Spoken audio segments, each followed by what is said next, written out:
Good morning students. कल हमने पढ़ा निबंधात्मक परीक्षाएं यानी निबंधात्मक परीक्षण और वस्तुनिष्ठ परीक्षण उनके बारे में। आज हम वस्तुनिष्ठ परीक्षा के गुणों के बारे में जानेंगे। तो वस्तुनिष्ठ परीक्षा के कौन कौन से गुण हैं? तो वस्तुनिष्ठ परीक्षा में अनेक गुण हैं।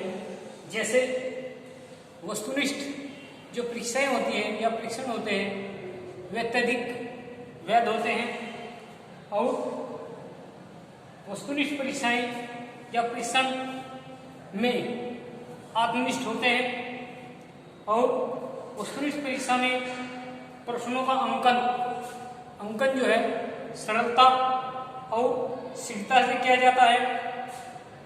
वस्तुनिष्ठ परीक्षा में छात्र जो है रटने की जो आदत होती है उससे दूर हो जाते हैं, अर्थात वे गहराई से या पूरा अध्ययन करते हैं, किसी भी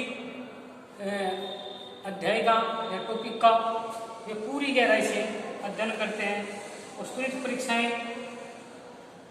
से सबसे बड़ा लाभ यह है कि जिन बालकों की लिखने की स्पीड कम होती है उन बालकों को उस समय में लिखना नहीं होता, केवल प्रश्नों के जो आंसर है उत्तर है वही देने होते हैं, तो उसमें लिखाई का इतना कार्यभार नहीं होता। इसके विपरीत वस्तुनिष्ठ परीक्षा के कुछ दोष भी हैं अर्थात गुण भी हैं। इसमें वस्तुनिष्ठ परीक्षा में छात्र को सबसे ज्यादा समय उसको करने में लगता है, क्योंकि जब बालक जब वस्तुनिष्ठ परीक्षा की परीक्षा देगा तो उसको पूरा ही अध्याय या लेसन या टॉपिक पूर्ण रूप से अध्ययन करना होगा, और उसमें पाठ्यक्रम और प्रश्नों की संख्या भी अधिक होती है। इससे आगे वस्तुनिष्ठ परीक्षा में समय, धन और अधिक श्रम की आवश्यकता होती है। श्रम का मतलब मेहनत। वस्तुनिष्ठ परीक्षा में धन, समय और अधिक मेहनत की आवश्यकता होती है। इससे बालक उब जाता है। वस्तुनिष्ठ परीक्षा में बालक अपनी मौलिकता का अभिव्यक्त करने में असमर्थ रहता है। वस्तुनिष्ठ परीक्षा में जो परीक्षाएं होती हैं उसमें केवल ऊपरी तल का ही मापन किया जाता है, नहीं कि आंतरिक तल। इसलिए वस्तुनिष्ठ परीक्षा के जहाँ गुण है वही दोष भी है। नेक्स्ट टॉपिक है आपका गुणात्मक परिविधियां। गुणात्मक परिविधियों का प्रयोग विद्यालयों में छात्रों के अंतिम मूल्यांकन के लिए किया जाता है। इस विधि में छात्रों के मापन मूल्यांकन के लिए निम्नलिखित विधियां होती हैं, और उन विधियों को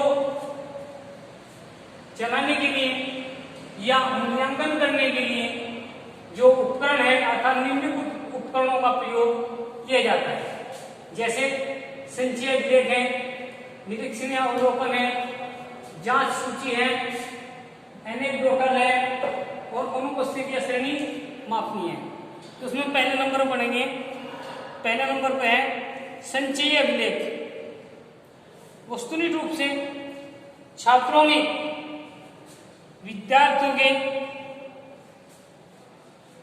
विद्यालयों में एक लंबी अवधि तक वस्तुनिष्ठ सूचनाएं एकत्रित की जाती है। सभी विद्यालयों में जब बालक पढ़ता है तो उसकी एक लंबी सूचनाएं एकत्रित होती है, जिस प्रकार से फॉर एग्जाम्पल इस बालक ने कब एडमिशन लिया, किस सन में पास हुआ, इसने कौन सी परीक्षा किस सन में की, और इसने कितने नंबर प्राप्त किए, क्या डिवीजन आई, और उस समय पर इसकी आयु क्या थी, इसकी डेट ऑफ बर्थ क्या है, और इस समय पर इसका रेजिडेंस क्या था और वर्तमान में क्या है। तो ये सब चीजें हमारे संचय अभिलेख के अंतर्गत आती है। नंबर 2 है निरीक्षण या अवलोकन, निरीक्षण या अवलोकन। इस व्यक्ति में किसी बालक या व्यक्ति के व्यवहारों का निरीक्षण या अवलोकन किया जाता है, अर्थात इसमें बालक या व्यक्ति के व्यवहार का जो है निरीक्षण या अवलोकन किया जाता है। और यह निरीक्षण या अवलोकन अर्थात निरीक्षण करता जब उसका अवलोकन करता है तो वो अपनी ज्ञानेंद्रिय का प्रयोग करता है, अर्थात जब बालक या व्यक्ति के निरीक्षण या अवलोकन होता है तो उसमें वह व्यक्ति निरीक्षण करता अपनी ज्ञानेंद्रिय का सही रूप से प्रयोग करता है और व्यक्ति या बालक के सही रूप से निरीक्षण करता है। और इस प्रकार से यह निरीक्षण करता बालकों के व्यवहार, उसकी रुचि, अभिरुचि आदि की जांच करता है। और ये जांच दो प्रकार से होती है, अर्थात ये निरीक्षण दो प्रकार से होता है, एक लिखित और दूसरा मौखिक। अर्थात वह लिखित रूप से निरीक्षण करता है और मौखिक रूप से निरीक्षण करता है। नेक्स्ट नंबर है जांच सूची। जांच सूची, इस सूची में विभिन्न प्रकार के या विभिन्न प्रकार से अवलोकन किया जाता है और यह अवलोकन लिखित या मौखिक दोनों रूप से हो सकता है या लिखित या मौखिक में से किसी भी एक रूप से हो सकता है। इस अभिलेख में या सूची में व्यक्ति को हाँ या ना में, हाँ या नहीं में जवाब देना होता है। फॉर एग्जाम्पल, जैसे उत्तर प्रदेश की राजधानी लखनऊ है तो बालक को केवल हाँ या ना कहना है। हाँ है तो राइट है, नहीं है तो क्रॉस है, अर्थात इसमें केवल बालक को हाँ या नहीं में स्पष्ट रूप से उत्तर देना होता है। इसके बाद है एनेक्डोटल अभिलेख। एनेक्डोटल अभिलेख, इस अभिलेख में बालकों के व्यवहार से संबंधित उसके कार्यों, घटनाओं और आदि का अवलोकन किया जाता है। इस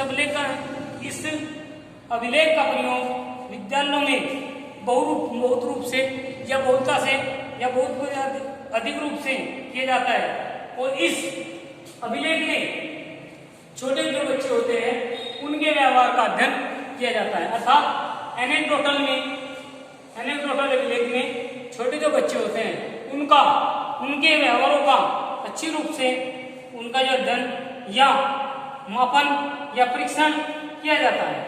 नेक्स्ट नंबर है अनुपस्थिति या श्रेणी मापनी। अनुपस्थिति या श्रेणी मापनी, देखो अनुपस्थिति या श्रेणी मापनी का अनुपस्थिति तुम जानते हो, हमारे विद्यालय में, महाविद्यालय में, विश्वविद्यालय में बालकों की एक उपस्थिति रजिस्टर होता है और उस उपस्थिति रजिस्टर में पर डे या पर पीरियड यानी प्रत्येक घंटा या रोजाना उस बालक की उपस्थिति या अनुपस्थिति दर्शाई जाती है और इसी के साथ उसकी श्रेणी का भी मापन किया जाता है। अर्थात श्रेणी का मापन होता है कि बालक इस अनुपस्थिति और उपस्थिति के आकार से या व्यवहार से कितने दिन अनुपस्थित रहा, कितने दिन उपस्थित रहा, इसी प्रकार से उसका मापन किया जाता है। अर्थात जो बालक अधिकतर 70% या 70% जिसकी अटेंडेंस होती है, विश्वविद्यालयों ने एक नियम भी निकाला है कि जिस बालक की प्रत्येक विद्यालय में, महाविद्यालय में, विश्वविद्यालय में 70% उपस्थिति होगी, वही बालक परीक्षा में या परीक्षा में बैठाया जाता है। तो ये होता है अनुपस्थिति या श्रेणी मापन। इसके बाद है और इसकी 5 प्रकार भी हैं। नंबर 1 है संख्यात्मक मापनी, नंबर 2 है रेखांकित मापनी, नंबर 3 है प्रमाणित मापनी, नंबर 4 है संकेतित बिंदु और 6 पर है 5 पर है बाधित चयन, संचित बिंदु। अब इसके बाद आप पढ़ेंगे परीक्षण का अर्थ एवं परिभाषा, अर्थात परीक्षण क्या होता है। तो परीक्षण कहते हैं टेस्ट को, टेस्ट अर्थात परीक्षा। तो परीक्षण में बालक की समस्त मानसिक योग्यताओं, बालक या व्यक्ति के गुणों व व्यवहारों का तथा उसकी सोचने समझने की क्षमता का मापन किया जाता है। अर्थात परीक्षण में बालक के व्यवहार, उसके विचार, उसकी अभिरुचि, रुचि, उपलब्धि, इन सब का परीक्षण किया जाता है। और यह परीक्षण भी मौखिक रूप से भी होता है और लिखित रूप से होता है। अर्थात परीक्षण लिखित रूप से भी हो सकता है और मौखिक रूप से भी। तो यह इसमें कुछ विद्वानों ने परिभाषा दी है, जिस प्रकार से मन ने परिभाषा दी है। मन एक विद्वान का नाम है, दार्शनिक का नाम है। तो मन ने कहा है परीक्षण वह परीक्षा है जो समूह में किसी व्यक्ति की बुद्धि और उसकी अभिव्यक्ति, अभिक्षमता तथा उपलब्धि की सापेक्ष स्थिति को व्यक्त करती है। नेक्स्ट नंबर पर है क्रोनबेक। क्रोनबेक ने भी एक परिभाषा दी है, दो या दो से अधिक व्यक्तियों के व्यवहार का तुलनात्मक अध्ययन करने में जो क्रमबद्ध प्रक्रिया होती है वही परीक्षण होता है। अब यह है अच्छे परीक्षण की विशेषता है। अर्थात जब हम परीक्षण करते हैं तो उस परीक्षणों को करते समय उनमें कौन कौन सी विशेषताएं होती हैं, और जब हम अच्छा परीक्षण करते हैं तब उसके लिए कौन कौन सी विशेषताएं होती है या कौन कौन से अच्छे परीक्षण की विशेषताएं हैं। तो नंबर 1 पर है वैधता, नंबर 2 पर है विश्वसनीयता, नंबर 3 पर है वस्तुनिष्ठता और नंबर 4 पर है व्यापकता। वैधता को आप जानते हैं, वैधता का मतलब होता है वैध और अवैध। वैध अर्थात अच्छी प्रकार से किया जाता है, जिसको समाज, विद्वान, दार्शनिक, वैज्ञानिक ये सब उच्च कोटि का मानते हैं, अर्थात उचित मानते हैं, उसी को वैध माना जाता है। परंतु परीक्षण में वैधता का परीक्षण का उद्देश्य इन घनिष्ठ संबंधों से होता है। अर्थात परीक्षण में जब वैधता आती है तो वैधता वही होती है जब किसी व्यक्ति या बालक के व्यवहारों और गुणों और विचारों का जो परीक्षण है वो उचित प्रकार से हो, अर्थात ठीक हो, उसी को वैधता माना जाता है। नेक्स्ट नंबर है विश्वसनीयता। विश्वसनीयता का मतलब है किसी परीक्षण का वैध होने के साथ साथ उसका विश्वसनीय होना भी आवश्यक है। जब हम किसी व्यक्ति का या किसी व्यक्ति के या कुछ व्यक्तियों की परीक्षण करते हैं तो उनका वैधता के साथ विश्वसनीय होना भी जरूरी है। अगर परीक्षण विश्वसनीय नहीं होगा, वैध नहीं होगा तो उस परीक्षण का कोई लाभ नहीं होगा। इसलिए परीक्षण के लिए सबसे बड़ी विश्वसनीयता भी है। नेक्स्ट नंबर पर वस्तुनिष्ठता। वस्तुनिष्ठता एक उत्तम या उच्च कोटि का परीक्षण वही होता है, एक उच्च कोटि का परीक्षण या उत्तम या उच्च कोटि का परीक्षण वही कहलाता है, वही होता है जिस परीक्षण में वस्तुनिष्ठता हो। अर्थात वही उच्च कोटि का परीक्षण होगा जिसमें वस्तुनिष्ठता होगी, और जिसमें वस्तुनिष्ठता नहीं होगी वह उच्च कोटि का परीक्षण नहीं होगा। इसी में क्रोनबेक ने कहा है एक वस्तुनिष्ठ परीक्षण वह है जिसमें प्रत्येक परीक्षक किसी प्रश्न के उत्तर या निष्पादन को देखकर एक निश्चित निष्कर्ष पर पहुंच सके। उच्च कोटि का परीक्षण क्रोनबेक ने कहा है उच्च कोटि का परीक्षण वही हो सकता है या वही होता है जिसमें निरीक्षणकर्ता उसके एक अच्छे या निश्चित निष्कर्ष पर पहुंच सकते हैं। नेक्स्ट है और व्यापकता। व्यापकता का मतलब है बड़े पैमाने पर। व्यापक का मतलब होता है बड़े पैमाने पर, लेकिन इसमें व्यापकता मतलब है परीक्षण।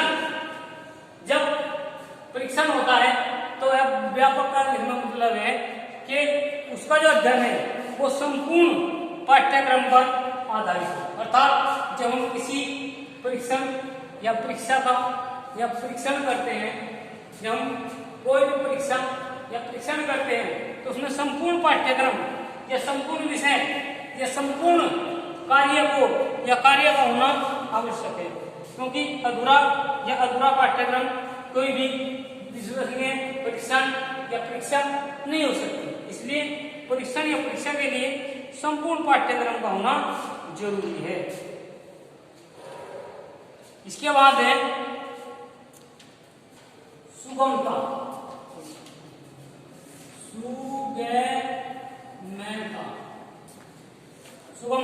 सुगमता का मतलब है अच्छी प्रकार से किया गया परीक्षा ही सुगमता होती है। नेक्स्ट है एमसीक्यू क्वेश्चन कुछ मैंने लिखे हैं, इसमें से और कुछ आप देख लेना। तो पहला है मूल्यांकन की प्रकृति होती है। तो मूल्यांकन की प्रकृति गुणात्मक भी होती है और परिमाणात्मक भी होती है। अर्थात इसका जो आंसर है वो सी है, क्योंकि गुणात्मक भी है परिमाणात्मक भी है। और छोटे नंबर पर ये भी आ सकता है कि इनमें से कोई नहीं, लेकिन आपको सी करना है। नेक्स्ट है मापन के स्तर है, यानी कि नामित स्तर है, कर्मित स्तर है, अंतराल स्तर है, ये सभी। तो उसमें जो है नामित भी है, अंतराल भी है और कर्मित भी है। डी ऑप्शन में दिया गया, सभी तत्व तीनों ही सही है। भौतिक मापन को कहते हैं, अर्थात भौतिक मापन को कहा जाता है परिमाणात्मक मापन और व्यवहारिक मापन को कहते हैं गुणात्मक मापन। ठीक है।